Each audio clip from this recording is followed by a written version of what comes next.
Welcome back to the Matrix. Sit down, grab a cup of coffee. Let's relax. Let's just take a chill today. So first, credit cards right out of college. I think a lot of people fall into this trap.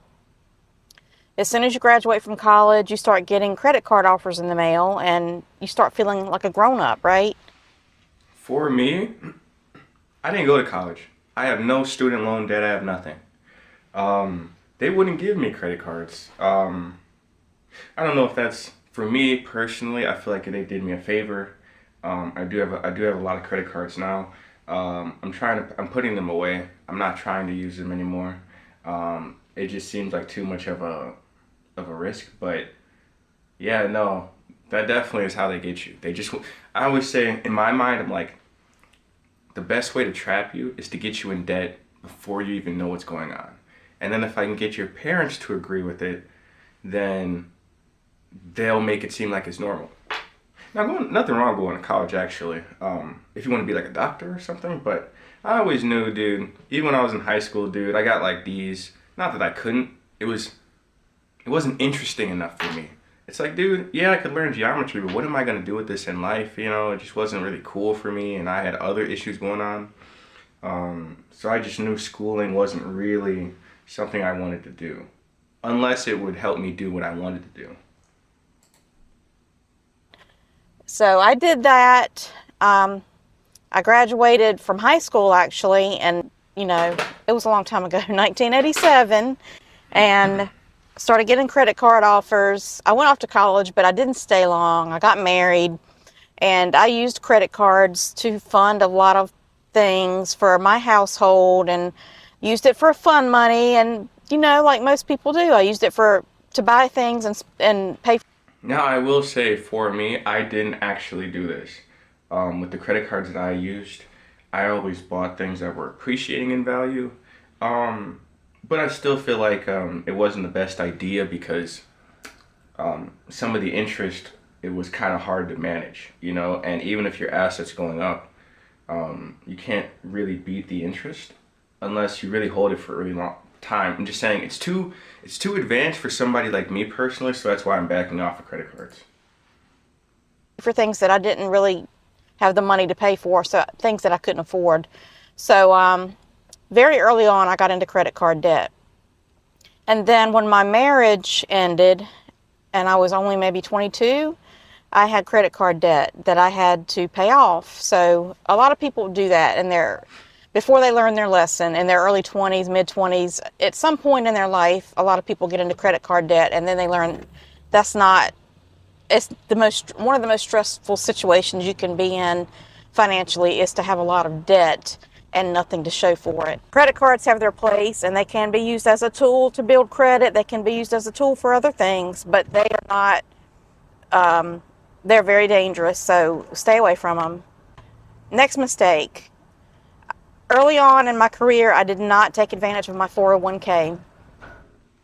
This is how I feel about 401ks before I let her go on for a little bit. Um, I did have a 401k, or I did in my last employer. I guess I do now technically, but I did take the money out. Um, I wouldn't have done that now, knowing what I know now, because you can just get a loan against it. And at the time, they told me about that, but in my head, once they say that, it sounds too complicated. You're like, dude, what are you talking about? And I just decided that I wanted to sell out, and then, well, good thing for me is I withheld more for taxes, so it should work out for taxes. And I've been contributing to my Roth IRA, which I suggest everybody um, contribute to because it's just a better alternative in my opinion. Because I know taxes in the future are going to be way more expensive. Also, if you guys want some free stocks, man, or some free crypto, check out my links in the description. Completely free. But yeah, let's check out what she's saying.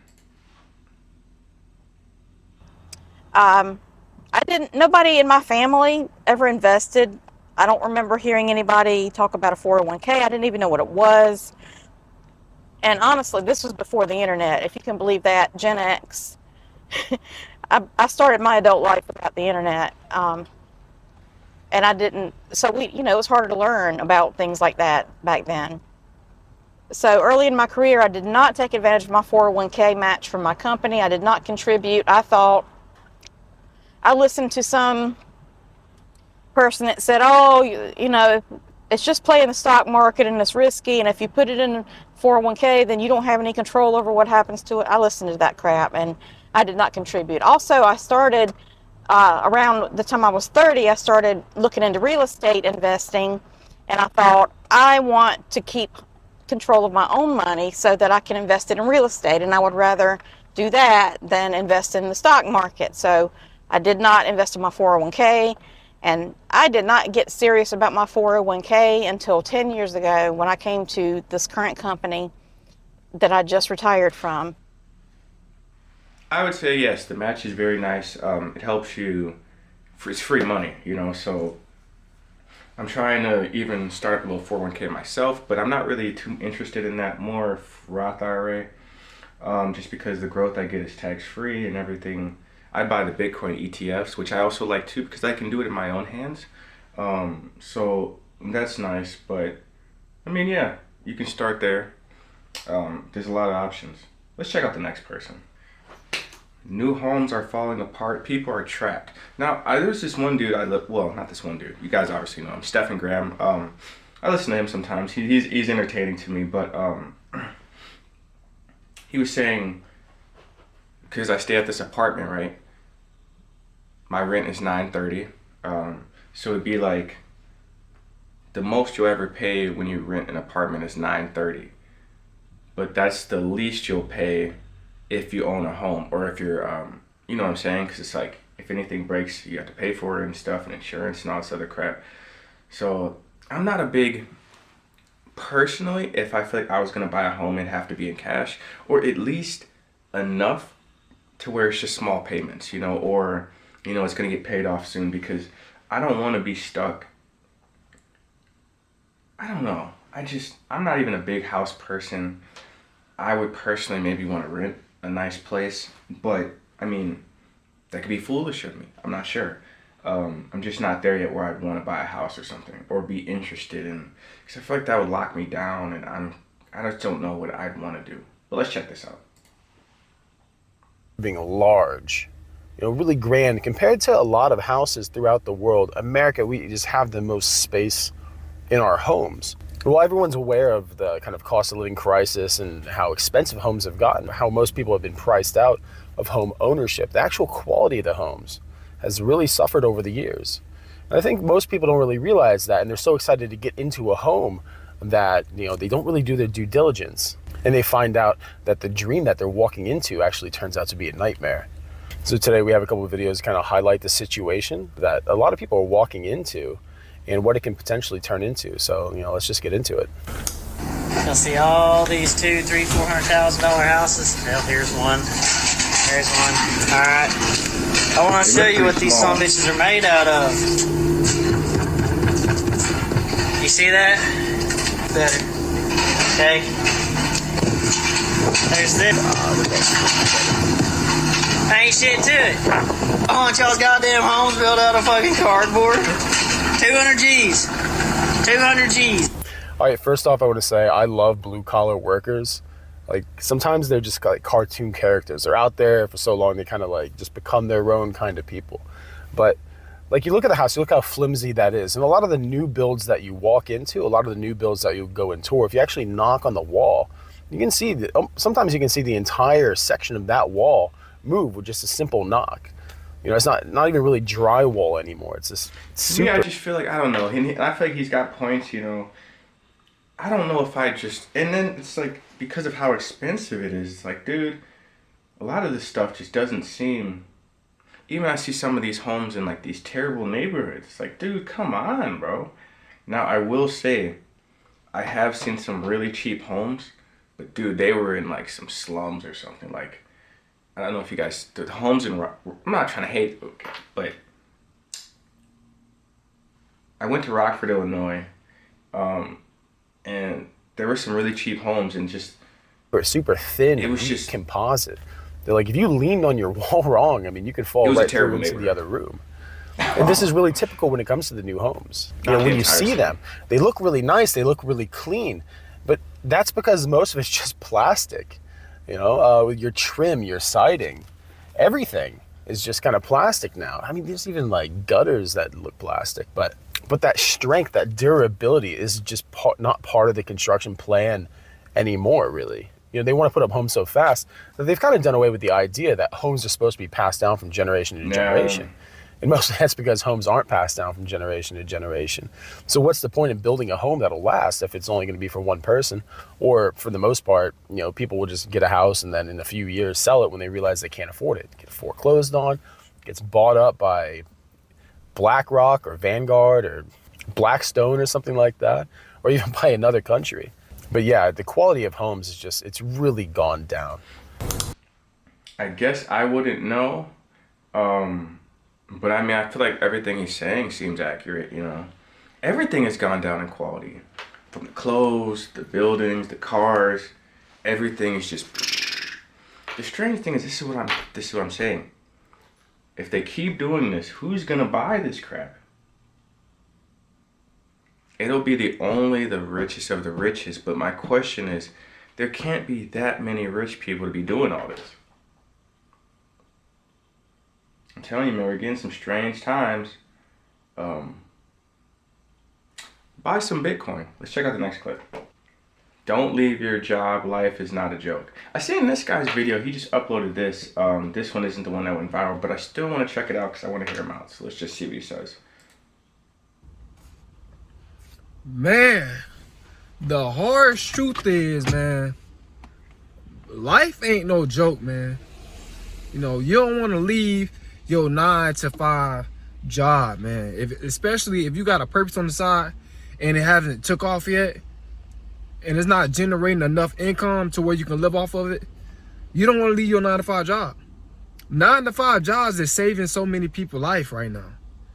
It's just the truth, guys. I know a lot of y'all don't want to hear this, but it is what it is. You know, I'm working a 9-to-5 job. I'm 28 years old. I'm pursuing YouTube, and it ain't taking off for me. So I gotta work a 9-to-5 job, man. And it is what it is.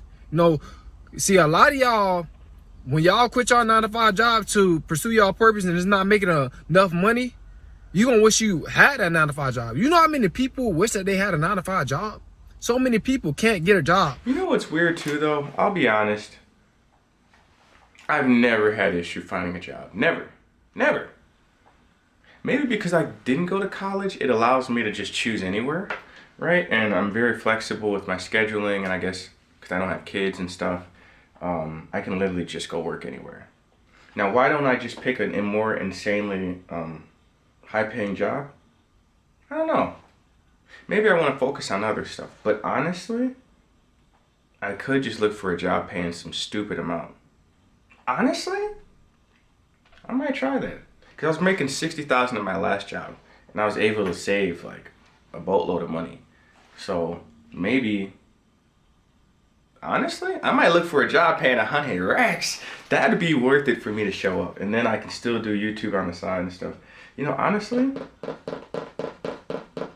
But then again, I'd rather just do the YouTube stuff. But I feel like, I don't know. I'm trying to diversify, you know. Also, I feel like I want to focus on music, but I feel like YouTube, at least for the business side of it, could save me from a 9-to-5 so I didn't have to and I could focus more on music, which will pay me in the long run.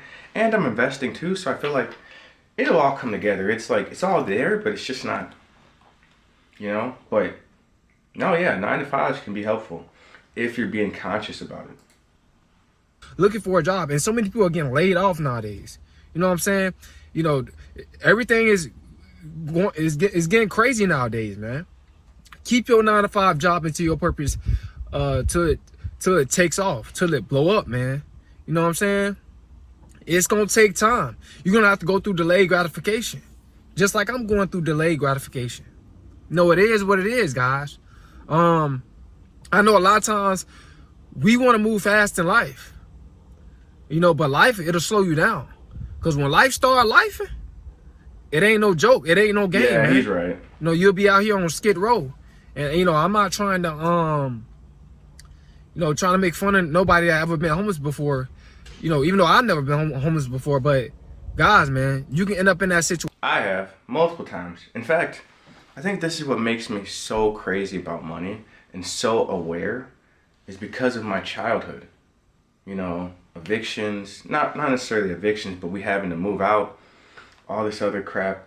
And I finally realized a while back that that's why I'm so insane about money. Because it's like, dude, I've gone through so much terrible life experiences that it just makes me who I am today, which is a frugal person that is super aware of how much money I spend. And even when I'm splurging, I'm not splurging, you know? It's so weird. It's like I feel bad because I went out and spent like, you know what I'm saying? Like I really don't, there's nothing I want anymore. Honestly. And I think that was a big reason I even became more frugal. It's like, dude, there's literally nothing I want. I might buy a watch, but even then I don't want to pay a lot for it. So it's just like, I'd rather have it free, you know? So I don't know, man. Let's check out the next clip. I saw this and I wanted to check it out. He's talking about wealth killers in your 20s and 30s. And I saw this thing where he said overspending on rent. I feel like this one is crazy, bro. Some people are spending ridiculous amount of money on rent. And I'm like, bro, you make not enough to be doing that. It's like, bro, come on, bro. Like, I don't know, man. Wealth That's killer. the biggest thing. It's like, yes, I don't, like, okay. If I paid $1,500 in rent, bro, you might as well get a mortgage, like, or something, you know? Like, why would you put that, like, I'm only paying $930 and I still think that's, like, too much. But it's like, to be spending something like that and you don't even, if I'm spending too much on rent, then it will push me into getting a home, personally. I think that could actually do it, but that is one thing I just can't spend too much money on is rent.